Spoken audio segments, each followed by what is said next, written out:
वह राजकुमार बड़ा ही सुंदर था। जब राजा ने उसकी शादी की तो राजकुमार उस वक्त मात्र 14 वर्ष का था और राजा अब बूढ़ा हो चुका था। एक दिन राजा ने सोचा कि अपने राजकुमार को राजा बना देते हैं, क्योंकि उस राजकुमार ने कई शादियां की थीं और पहले के राजाओं में यही नियम था कि राजा जितनी चाहे उतनी शादी कर सकता था।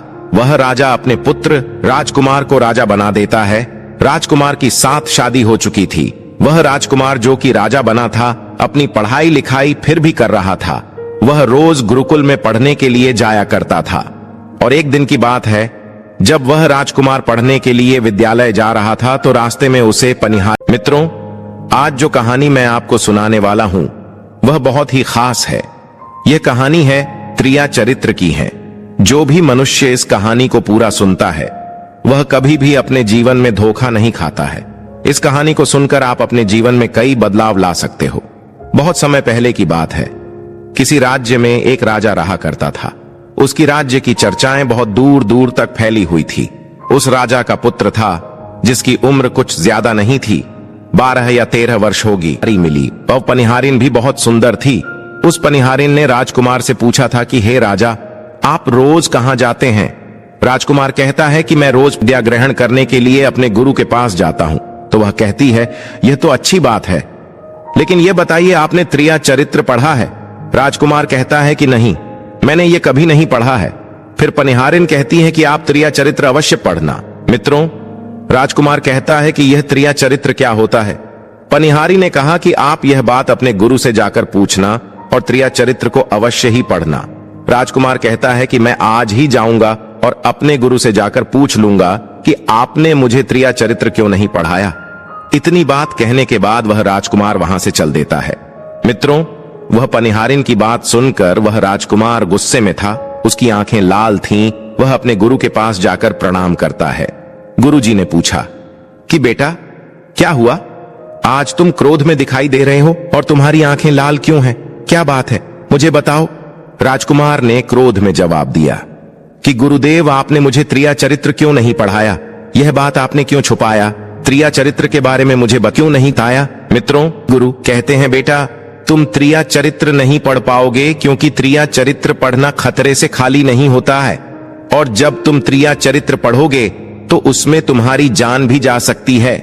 मित्रों, राजकुमार कहता है कि गुरुदेव, आप इसकी चिंता ना करें तो अच्छा है, मैं खुद इस राज्य का राजा हूं। तब अपने शिष्य की ऐसी बात सुनकर गुरु कहते हैं कि ठीक है, अब तुमने हटकर ही ली, तो अब हम तुम्हें त्रिया चरित्र पर आते हैं। त्रिया चरित्र पढ़ते पढ़ते राजकुमार को 1 साल हो गए और जब 1 वर्ष हो गया तो गुरु ने कहा कि बेटा जंगल को जा रही है। वहां थोड़ी ही दूरी पर एक संत अपनी कुटिया में रहते थे। वह पनिहारिन संत के पास खाना लेकर जा रही थी। राजा ने देखा कि यह तो वही पनिहारिन है जिसने मुझसे कहा था कि त्रिया चरित्र की पढ़ाई करो। लेकिन पनिहारिन उस राजा को नहीं पहचान पाई, क्योंकि राजा के कानों में यंत्र लगा हुआ था। यंत्र लगने की वजह से राजा किसी को भी पहचान सकता था। राजा ने अपने मन में सोचा कि चलो उसके पीछे चलते हैं कि यह आधी रात को भोजन लेकर संत कुतिया की तरफ क्यों जा रही है, इसका क्या कारण है। मित्रों, वह राजा भी उसके पीछे पीछे छुपता हुआ चल दिया। अब वह पनिहारिन उस कुटिया में उस बाबा के वहां पहुंचती है। उस बाबा के, अब तुम्हारी पढ़ाई पूरी हो चुकी है, अब तुम घर जा सकते हो और आज से अपने राज्य को चला सकते हो। अब तुम्हें यहां आने की कोई आवश्यकता नहीं है। मित्रों, राजकुमार कहता है, ठीक है गुरुदेव। राजकुमार जैसे ही जाने को होता है, गुरुदेव उसे रोक लेते हैं और कहते हैं, बेटा, मैं तुम्हें एक ऐसा यंत्र देता हूं, या जब तुम इसे अपने कानों में लगाओगे तो कोई भी तुम्हें पहचान नहीं पाएगा और तुम उसे पहचान लोगे। राजकुमार वह यंत्र अपने हाथों में ले लेता है। मित्रों, गुरु कहते हैं, तुम इस यंत्र को ले जाओ और रात के 12 बजे आज ही के रात में अपने महल से निकलकर के जंगल की तरफ जाना और पूर्व दिशा की ओर जाना। और जब तुम पूर्व दिशा की ओर जाओ तो यह यंत्र अपने कानों में लगा लेना और वहीं पर खड़ा हो जाना। वो राजकुमार कहता है कि ठीक है, ऐसा ही करेंगे। फिर राजकुमार गुरुकुल से महल की ओर चल देता है और जब रात के 12 बज जाते हैं और उस राजकुमार की 7 पत्नियां सो जाती हैं, तब आधी रात के समय वह राजकुमार अपने हाथों में यंत्र लेकर महल से जंगल की तरफ चल देता है। राजा जंगल में पूर्व दिशा की ओर जाता है और वहां जाकर अपने कानों में यंत्र लगा लेता है और वहीं पर खड़ा हो जाता है। तो उसने क्या देखा कि वहीं पनिहारिन जो मुझे रास्ते में मिली थी, वहीं पनिहारिन एक थाली में खाना लेकर जंग पास जादू की पोटली थी और वह बाबा जादूगर था। राजा पीछे पीछे गया और वह छुप करके देख रहा था कि वह पनिहारिन औरत को बाबा क्या करेंगे। बाबा ने पनिहारिन से कहा, अरे पनिहारिन, पहले तो मुझे ये बता कि आज आने में इतनी देर कैसे लग गई। हाथ जोड़कर पनिहारिन कहने लगी कि महात्मा जी, मेरा विवाह हो चुका है और मेरे पति मुझे ले जाने के लिए आए हैं। हमें लेकर कल चले जाएंगे, इसीलिए हमें उन्हें सुलझाने में थोड़ी देर लग गई और यहां आने में भी देर हो गई। मित्रों, जब यह बात साधु ने सुनी कि पनिहारी का विवाह हो चुका है और इसका पति इसे लेने आया है, तो साधु कहता है कि पनिहारिन, इसका मतलब है कि तुम अपने पति के साथ जाना चाहती हो, तो हमारे पास क्यों आई हो। पनिहारिन कहती है कि मैं आपके बिना नहीं रह सकती हूं, मैं आपके बिना नहीं जी सकती हूं। तो साधु कहता है कि पनिहारिन, इसके लिए तुम्हें काम करना होगा। साधु एक बड़ा सा चाकू निकलता है और पनिहारिन से कहता है कि पनिहारिन, जाओ अपने पति के गर्दन काटकर यहां लेकर आ जाओ। अपने उस पति को मार दो जो हमारे और तुम्हारे बीच में दरार बन रहा है, तब मैं तुम्हें रख लूंगा, तुमसे विवाह करूंगा, तुम्हें अपनी पत्नी बनाऊंगा। मित्रों, बिना कुछ सोचे समझे वह चाकू को ले लेती है और दौड़ते हुए अपने घर जा आती है और उसका पति सो रहा था। वहां जाकर अपने पति की गर्दन काट देती है और उसकी गर्दन को लेकर साधु के पास आती है और जो राजकुमार थे उसके पीछे पीछे उसका सारा कारनामा देख रहे थे। जब साधु ने देखा कि अपने पति को मार करके उसकी गर्दन यहां लेकर आई है, साधु को बहुत गुस्सा आया और उसने उसे लात मारी और कहा, भाग जाओ यहां से। जब तू अपने पति की नहीं हो सकी, जिसके साथ तूने 7 फेरे लिए, तो तू मेरी क्या होगी। जल्दी भाग जाओ यहां से। अगर तुम मेरे पास दोबारा आई तो मैं तुझे जीवित नहीं छोड़ूंगा। मित्रों, साधु की यह बात सुनकर उस पनिहारिन को ऐसा लगा जैसे उसके पैरों तले जमीन खिसक गई हो।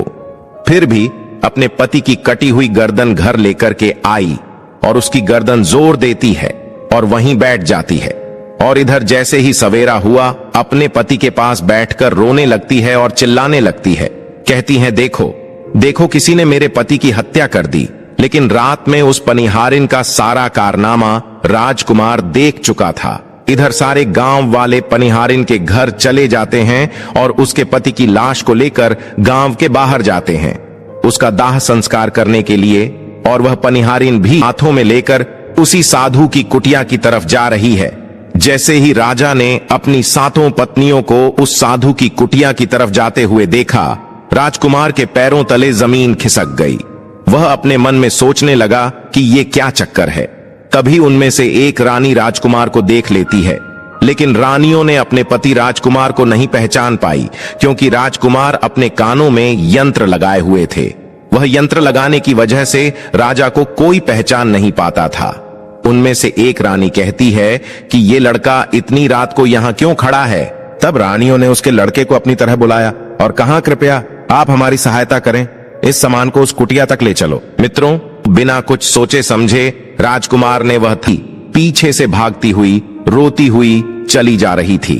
और उधर राजकुमार भी जा रहे थे, जो कि अपने राज्य के राजा बन चुके थे। पनिहारिन भागती हुई चिल्लाती हुई पहुंची और कहने लगी, मैं सती बनूंगी, क्योंकि अगर जब मेरे पति ही नहीं रहे तो ऐसे जीवन का क्या फायदा।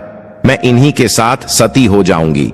राजा को उसकी बातें सुनकर हंसी आ जाती है और राजा कहता है, त्रिया चरित्र जाने ना कोई और खसम मेरी के हुए सतीराज। मित्रों, राजकुमार की यह बात और कोई तो नहीं समझ पाया, लेकिन वह पनिहारिन समझ जाती है। कहती है कि राजा साहब, आप हमारे ऊपर यह बात कह रहे हैं, लेकिन चलिए कोई बात नहीं, मैं सती हो जाऊंगी। लेकिन पनिहारिन जाते जाते कहती हैं, मैं तुम्हें एक बात बताती हूं। राजकुमार कहता है, क्या बताओ। पनिहारिन कहती है कि राजा साहब, आप जब चटाई पर बैठे तो चटाई को झाड़ कर बैठना। राजा कहता है कि यह पनिहारिन क्या कह रही है, मैं तो राजा हूं, मुझे चटाई पर बैठने की क्या आवश्यकता है। पनिहारिन कहती हैं कि नहीं, जब भी तुम्हें कोई नौबत आए चटाई पर बैठने की, तो तुम चटाई को झाड़ कर बैठना। राजकुमार कहता है कि चलो ठीक है, अगर तुम कह रही हो तो मैं ऐसा ही करूंगा। और कहने के बाद वह अपने पति के साथ सती हो जाती है। और राजकुमार उनका अंतिम संस्कार करवाकर अपने घर को आ जाते हैं। मित्रों, इसी तरीके से पूरा दिन व्यतीत हुआ और उधर जब दूसरी रात आई, अपने गुरु के कहने के अनुसार वही यंत्र कान में लगाया और पूर्व दिशा की ओर उसी स्थान पर जाकर खड़ा हो गया जहां पर पिछली रात खड़ा हुआ था। दूसरी रात को राजकुमार ने क्या देखा? अपनी 7 पत्नियों को भोजन की थाली अपने अपने हाली अपने हाथों में ले ली और अपनी रानियों के साथ कुटिया तक जाने लगा।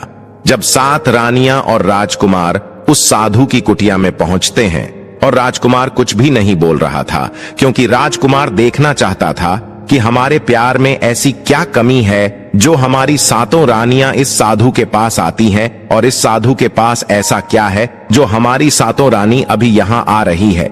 मित्रों, राजकुमार छुप कर ये सब जानना चाहता था। इधर जब वह 7 रानियां राजकुमार को लेकर साधु के पास पहुंची तो महात्मा राजकुमार को देखकर कहता है कि ये कौन है? तो 7 रानियां कहती हैं कि महात्मा जी, ये बालक हमें रास्ते में मिला, इसने हमारी सहायता की तो हम इसे अपने साथ लेकर आ गए। रानी कहती है कि एक काम करते हैं, इसे आज रात यहीं रहने देते हैं, कल सुबह होते ही यह चला जाएगा। उस साधु उनकी बातों को मान लेता है। वह साधु अपने शिष्य को बुलाता है और उससे कहता है कि आज रात के लिए इस बालक की रुकने की व्यवस्था कर दो। वह शिष्य राजकुमार को लेकर एक कमरे में जाता है। उस कमरे में एक चटाई बिछी हुई थी। शिष्य कहता है कि देख भाई, आज तुझे चटाई पर सोना पड़ेगा। वह शिष्य राजकुमार को इतना कहकर वहां से चला जाता है।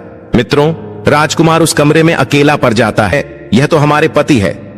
महात्मा से कहती है कि महात्मा जी, अब तो हमारी सारी पोल पट्टी खुल जाएगी, ये तो हमारे पति है और वह भागे जा रहे हैं, उन्होंने हमें यहां देख लिया है, अब हमारा क्या होगा? और साधु कहता है कि तुम यहां क्या देख रही हो, जल्दी जाओ और अपने पति को पकड़ कर लाना।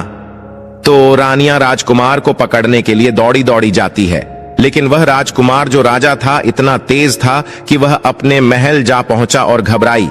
रानियों के तो होश उड़ गए। फिर वापस उसी बाबा के पास आती है और बाबा से कहती है कि महाराज, अब तो हमारे पति हमें जीवित नहीं छोड़ेंगे। हम अपने मन में सोचता है कि आज तो नौबत आ ही गई चटाई पर सोने की। चलिए कोई बात नहीं, आज की रात हम चटाई पर ही गुजार लेंगे। राजकुमार जैसे ही चटाई पर बैठने ही वाला था, उसे पनिहारिन की बात याद आ गया। वह सोचने लगा कि पनिहारी ने मुझसे कहा था कि जब भी तुम्हें चटाई पर बैठने की नौबत आए, तुम चटाई को अवश्य झाड़ लेना। चलो आज पहले झाड़ ही लेते हैं, हो सकता है इसका कोई राज हो। जैसे ही राजा ने चटाई उठाई तो उसने क्या देखा? उसने देखा कि एक बहुत बड़ा भयानक कुआं है। जब उस कुएं को देखा तो राजा के होश उड़ गए। राजा उस कुएं के अंदर झांक कर देखता है। राजा को अंदर बहुत सारे कैदी दिखाई देते हैं, जिन्हें उस साधु ने अंदर कैद करके रखा था। उन कैदियों में से एक आदमी ने राजकुमार को पहचान लिया। बाद में राजकुमार से कहता है कि राजकुमार, आप यहां कैसे आ गए? राजकुमार कहता है कि धीरे बोलो, नहीं तो सब पोल पट्टी खुल जाएगी। तब सभी कैदियों ने कहा कि राजा साहब, आप यहां से भाग जाए। हम तो यहां से निकल नहीं पाए, लेकिन आप यहां से भाग जाए, नहीं तो आपका भी यही हाल हो जाएगा जो कि हमारा हुआ है। आप भी यहां फंस जाएंगे, आपको भी पकड़कर ये साधु इसी में डाल देगा। आप जितना जल्दी हो सके यहां से भाग जाए।